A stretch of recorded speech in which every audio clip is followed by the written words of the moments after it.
सुधांशु जी आपसे। सांसद महोदय, 428 सीटें जिस पर वोटिंग हुई है 5 चरणों में, आपकी आई थी पिछली बार 275। तीसरी बार आप जंग में उतर रहे हैं और आप दावा कर रहे हैं कि अभी 310 पार कर लिया है। तीसरी बार मतलब कोई एंटी इनकम्बेंसी नहीं है, प्रो इनकम्बेंसी है। आखिर कैसे ये दम आप भर रहे हैं, इसका बेसिस क्या है? देखिए, जो आपने बोला उसमें हमारे दावे का सत्य कितना है वो स्वतः प्रमाणित हो गया। हम बता रहे हैं, जब 2014 हम आए थे, हमने कहा था 272 प्लस, तो कितने लोगों ने माना था कि भाजपा 272 पार करेगी? करके दिखाया। 2019 में हमने कहा 300 प्लस, कितने लोगों ने माना था 300 प्लस होगा? हुआ। तो आप देख लीजिए, इस बार कहा है 400 पार, तो 400 पार होगा, इस आधार पर बोल रहे हैं। मगर विपक्ष में तो बड़ी मजेदार बात है, संख्या को लेके अलग अलग दावे हैं। अभी देखिए, ये भैया अखिलेश जी बोल रहे थे 79 सीटें वो जीतेंगे। याद करिए, विधानसभा में भी बोले थे 400 सीटें जीतेगी सपा।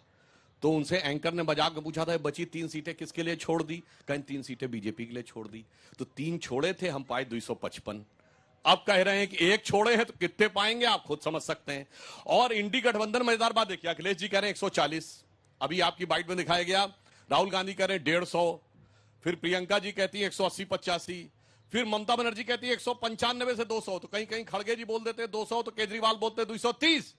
अरे बता, कोई नीलामिक जोड़ी बोली लग रही है एक, उसके बाद उसने कहा इतना, उसने कहा इतना। अरे नेतृत्व तो छोड़िए, संख्या पे एक मत नहीं हो रहे हैं। इसलिए हमारे यहां बहुत स्पष्ट रूप से एक नीति, एक नेतृत्व और एक ही संख्या, 400 पार, कोई कंफ्यूजन नहीं रह गया। और एक लाइन और कह दूं, उत्तर से दक्षिण तक लड़ाई तो हम ही से है, तो कौन दूसरा है लड़ाई में? कश्मीर में, जहां पे हमारी स्थिति कमजोर मानी जाती, वहां लड़ाई हमसे है। केरल में, जहां हमारा एक सांसद नहीं है, वहां कांग्रेस कम्युनिस्ट दोनों मिले हुए हैं, लड़ाई हमसे है। बंगाल में लड़ाई हमसे है, और पूरे भारत में लड़ाई हमसे है। तो सिर्फ अगर आपसे पूछो एक पार्टी बताइए जिससे सारी पार्टियां अपनी लड़ाई मान रही हो, तो वो सिर्फ भारतीय जनता पार्टी है। तो जो लड़ेगा वही तो जीतेगा, जो लड़ेगा ही नहीं, जीतेगा कहां से? चलिए सुप्रिया जी, मोर्चा संभालिए। वो कह रहे कोई कंफ्यूजन नहीं है, 400 पारे, कंफ्यूजन तो उस तरफ है। अलग अलग नंबर्स बता रहे हैं आपके सारे नेता, अपना नहीं बता रहे कांग्रेस कितना लाएगी। जब चुनाव का पहला चरण हुआ था, तो मोदी जी चुनावी रैली में जाके कहते थे 400 और फिर पार का नारा लगवाते थे।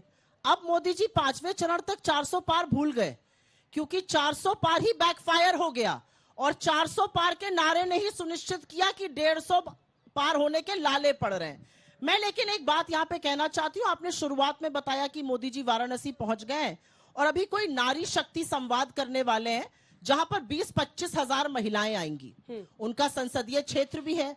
IIT BHU में कुणाल पांडे, सक्षम पटेल और आनंद उर्फ अभिषेक चौहान नाम के 3 लड़के एक महिला के गैंग रेप में आरोपी पाए गए थे। बीजेपी की IT सेल के संयोजक, बीजेपी की IT सेल के सह संयोजक थे। मैं चाहती हूं कि नारी शक्ति संवाद अपने संसदीय क्षेत्र में नरेंद्र मोदी जी IIT BHU के इन दरिंदों पर भी बात करें और माफी मांगे कि कैसे इन लोगों को उन्होंने अपनी पार्टी में रखा हुआ था। वाराणसी में है तो जरूर एक सांसद होने के नाते बात करनी चाहिए। यहां पर मान्यवर ने कहा कि पार्टियों में ही अंतर्द्वंद है कि क्या नंबर आ रहे हैं। जो भी अंतर्द्वंद है, 180 से 200 पार आप हो नहीं पा रहे हैं। और असलियत यह है कि 5 चरण के बाद शीशे की तरह एक बात साफ है कि 4 जून को ना तो भाजपा की सरकार बनेगी, ना मोदी जी प्रधानमंत्री बनेंगे। और इसका जो प्रमाण है वो 5 चरण के जो उनका अवतार रहा है उसमें दिख गया है। 10 सेकंड में आपको बता देती हूँ। सांसद जी हंस रहे हैं, मैं भी हंसती हूँ उनकी बातों पे, और जोर से हंसती हूँ, ठाका लगा के हंसती हूँ। देखती नहीं आप मुझे हंसते हुए? एक पहले चरण में मोदी जी किस पर आए? मीट, मुर्गा, मछली, मटन, मुस्लिम लीग। दूसरा चरण आते आते ब्याहताओं के मंगलसूत्र और आपकी भैंस पर आ गए। तीसरे चरण में अपनी आंखों की पुतली, अपने जिगर कलेजे के टुकड़े अंबानी अडानी को ही बोल डाला, बोरे में भर भर कर, टेम्पो में लाद लाद कर काला धन बांट रहे हैं। लेकिन ईडी, सीबीआई, इनकम टैक्स सुनी नहीं रही है प्रधानमंत्री की। चौथा चरण आते आते मोदी जी को आमिर खान का गजनी किरदार समझ में आया। आप जैसी प्रबुद्ध पत्रकार ने उनसे एक इंटरव्यू किया, आपकी एक समकक्ष पत्रकार हैं, उनसे पूछा हिंदू मुसलमान, उन्होंने कहा मैं हिंदू मुसलमान करूं तो मैं सार्वजनिक जीवन में रहने योग्य नहीं हूं। जिस व्यक्ति का वजूद ही वो करके है, जो 4 घंटे बाद फिर हिंदू मुसलमान करने लगा, तो गजनी के कैरेक्टर में आ गए।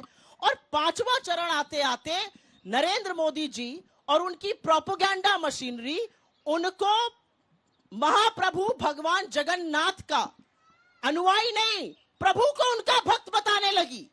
जो संबित पात्रा ने कहा वही नरेंद्र मोदी ने एक इंटरव्यू में कहा कि मैं ईश्वर का दूत हूं, मुझ में दैवीय शक्ति है। ये क्या हो गया है भाजपा को?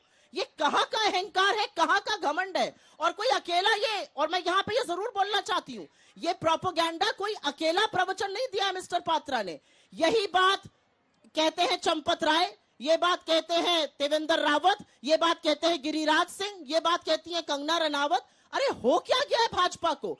हमारे आराध्यों को, हमारे इष्टों को इस तरह से अपमानित करने का हक किसने दिया है? और मैं जानना चाहती हूं कि 5वें चरण के आते आते अगर हिंदुओं की आस्था पर प्रहार होगा तो ऐसे व्यक्तियों को आप पार्टी से कब निकालिएगा? इस पर भी चरणबद्ध चर्चा हो तरीके से जाए। उन्होंने सारे जवाब दिए। अब आप उस माइक उठाइए और बताइए।